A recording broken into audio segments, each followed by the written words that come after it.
Verá Brasil, tudo bem com vocês? Espero que esteja tudo muito ótimo. Vocês já ouviram falar numa autora brasileira contemporânea chamada Morgana Kretsman? Ela é autora desse livro aqui, Água Turva, que foi lançado recentemente pela Companhia das Letras. E esse aqui é o segundo romance dela. Ela escreveu um outro livro chamado Ao Pó, que foi lançado pela editora Patuá. Ela ganhou, se eu não me engano, o Prêmio São Paulo de Literatura. Mas eu não li esse livro, então eu só posso falar desse aqui. E eu já posso dizer que vai ser um dos melhores livros do ano, na minha opinião. Falei super com euforia no meu Instagram. Eu acho que esse livro vai ser super premiado. E a Morgana, ela nasceu na região noroeste do Rio Grande do Sul, na fronteira com a Argentina. E hoje em dia ela vive em São Paulo. E coincidentemente, ontem eu conheci a Morgana pessoalmente no encontro que teve numa livraria aqui em São Paulo. E foi um enorme prazer conhecê-la, porque eu sempre gosto de dar um abraço nos autores, nas autoras com os quais eu me identifico, sabe? Eu me identifiquei muito com esse livro. Então eu vou falar agora, rapidamente, a sinopse e depois eu vou dar 5 motivos para você ler esse livro aqui o quanto antes. Essa história aqui vai se passar no Rio Grande do Sul, numa cidade fictícia chamada Dourado, e a gente vai ter 3 protagonistas: a Preta, a Chaia e a Olga. O tema central desse livro vai ser a questão ambiental. A gente tem uma galera aí, que é uma galera que a gente conhece muito bem, que tá querendo construir uma hidrelétrica nessa cidade. São os políticos, os empresários da região, as pessoas engenheiradas, eles estão querendo construir essa hidrelétrica, porque a partir da construção dessa hidrelétrica, para o povo, eles prometem aquela prosperidade, né? Muita coisa boa, mas na verdade tudo isso é de fachada, é só para essa galera ganhar mais dinheiro mesmo. Tô simplificando bastante a história, mas é meio que por aí. No meio de tudo isso, a gente tem a Olga, uma jornalista, mas ela tá trabalhando, vamos dizer que provisoriamente no gabinete de um deputado importantíssimo da cidade, bastante corrupto. Vocês podem imaginar esse cara como essas figuras que a gente tem no nosso parlamento. Um homem velho, branco, escrotão, machista, enfim. E a Olga trabalha para esse cara por conta de circunstâncias da vida e porque, de alguma forma, ela poderia alavancar a carreira dela como jornalista a partir daí. A Olga é responsável, num primeiro momento, por levar essa notícia para a cidade de Dourado, né? Para fazer propaganda que essa hidrelétrica vai ser maravilhosa para a cidade. Mas, há muitos anos atrás, a Olga cometeu um atentado na cidade, um crime que manchou a imagem dela perante os moradores e tal, que tem a ver com as 2 outras protagonistas, que são a Preta e a Chaia. Essas 2 mulheres, elas são da família de uma das figuras mais importantes dessa cidade fictícia, que é o Sarampião, e tem toda uma mística em relação a essa figura. Ele foi importantíssimo, tem uma estátua dele na cidade, mas o grande babado da história toda é que vai ter um conflito de relação, entendeu? O deputado quer construir a hidrelétrica, a Olga tá lá pra convencer o povo de que isso vai ser a melhor coisa que eles vão fazer. E a Chaia e a Preta sabem que isso tudo vai dar merda, entendeu? Porque isso vai fazer com que essa hidrelétrica inunde aquele lugar e que vai acontecer um grande desastre ambiental. Então, como vocês podem ver, tem tudo a ver com o que está acontecendo no nosso país. E é impressionante como a arte tá aí para deflagrar mesmo o que está acontecendo no nosso mundo, como forma de denúncia, como forma de protesto, de manifesto. A literatura e o cinema também vem indicando tudo isso que está acontecendo no nosso planeta há muito tempo, né? Quando a gente via aqueles filmes distópicos de grandes desastres, de grandes catástrofes, enfim, a gente já tinha um prenúncio ali de que alguma coisa poderia acontecer, mas a gente achava que era ficção, e não é ficção, é real mesmo, tá acontecendo de verdade agora. O que era distopia virou realidade, é uma loucura isso. Motivos pelos quais eu me apaixonei por esse livro e por que eu vou colocar provavelmente ele na minha lista dos melhores livros de 2024. O primeiro motivo, justamente, é a questão do tema, que é absolutamente contemporâneo a nós. É um tema absolutamente contundente, vai falar sobre essas questões ambientais, sobre esses conchavos que a gente tem na política, todas essas tramóias que acontecem, que a gente vê escancarada, e o quanto tudo tem a ver simplesmente com poder e com dinheiro. E uma coisa muito misteriosa e mágica é como esse livro chegou justamente agora que a gente está passando por essa catástrofe no Rio Grande do Sul. Está conversando com o nosso tempo de uma maneira absurda, avassaladora. Número 2. A construção dos personagens. Eu sempre falo de construção de personagens aqui nos meus vídeos porque eu acho que essa é uma das questões mais importantes na hora de se contar uma história de ficção. E aqui, no livro da Morgana, eu fiquei com uma sensação muito especial. A forma como ela narra esses personagens dá uma sensação de materialidade deles, como se eles saltassem da folha. Eu já falei sobre esses detalhes de personagens que são muito reais, muito críveis da vida real em outros livros.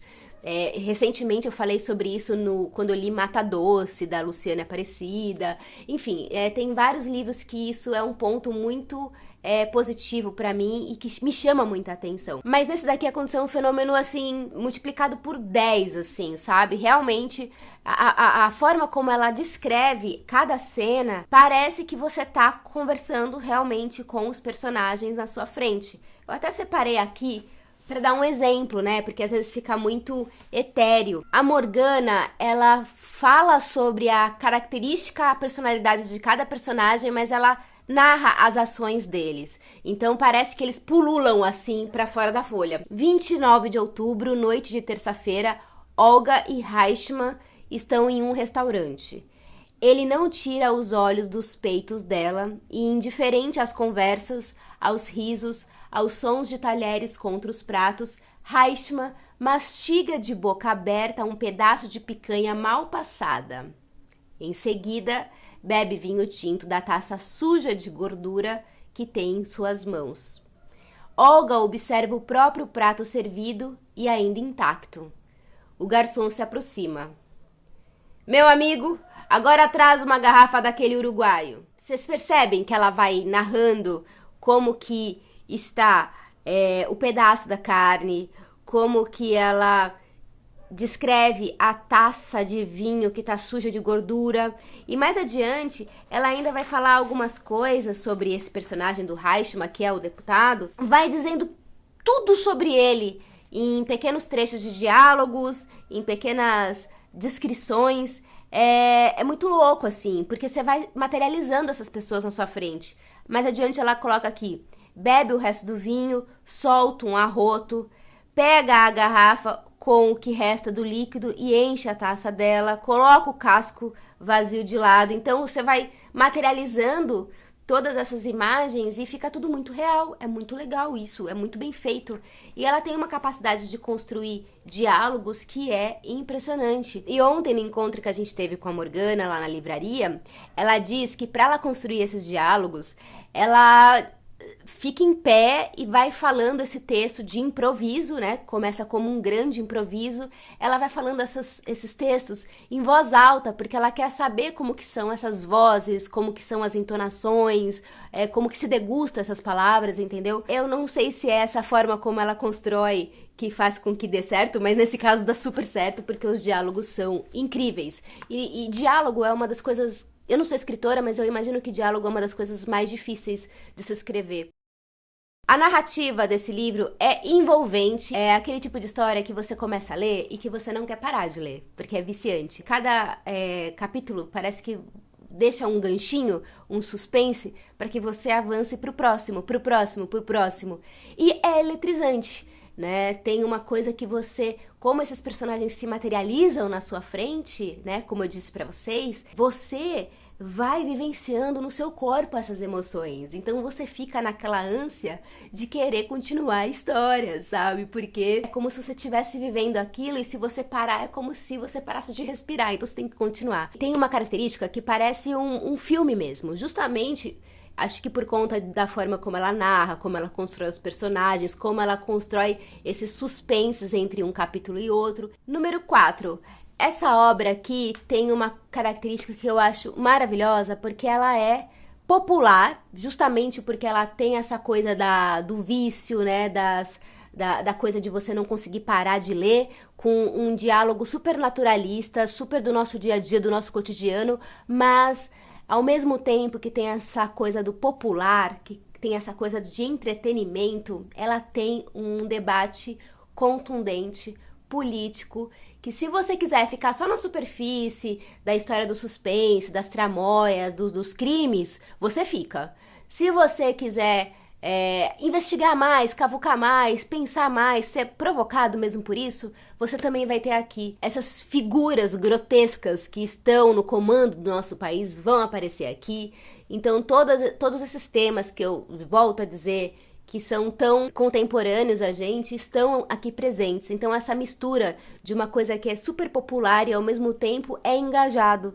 Isso é muito, muito, muito precioso, na minha opinião. Aqui até eu já ouvi a Morgana dizer que é um thriller ecológico, sabe? Geralmente, as obras que elas têm esse viés do entretenimento e ao mesmo tempo engajado, funcionam muito bem para grande massa. Então acho que é um livro ótimo para quem não tem o hábito de ler. A princípio pode parecer assim chatão você ler um livro que fala sobre questões ambientais, mas a forma como ela vai construir tudo isso aqui é muito divertida. Alguns exemplos, principalmente do cinema, que eu acho que são populares e ao mesmo tempo tem esse engajamento, é, por exemplo, o Parasita. Por que Parasita funciona? Porque ao mesmo tempo que tem uma puta crítica, ele também é divertido, sabe? O filme do Kleber Mendonça Filho, o Bacurau, também tem essa coisa, que ao mesmo tempo que ele tem essa coisa do entretenimento, da coisa do meio faroeste de Pernambuco, aquela coisa, também tem a questão política muito importante sobre a questão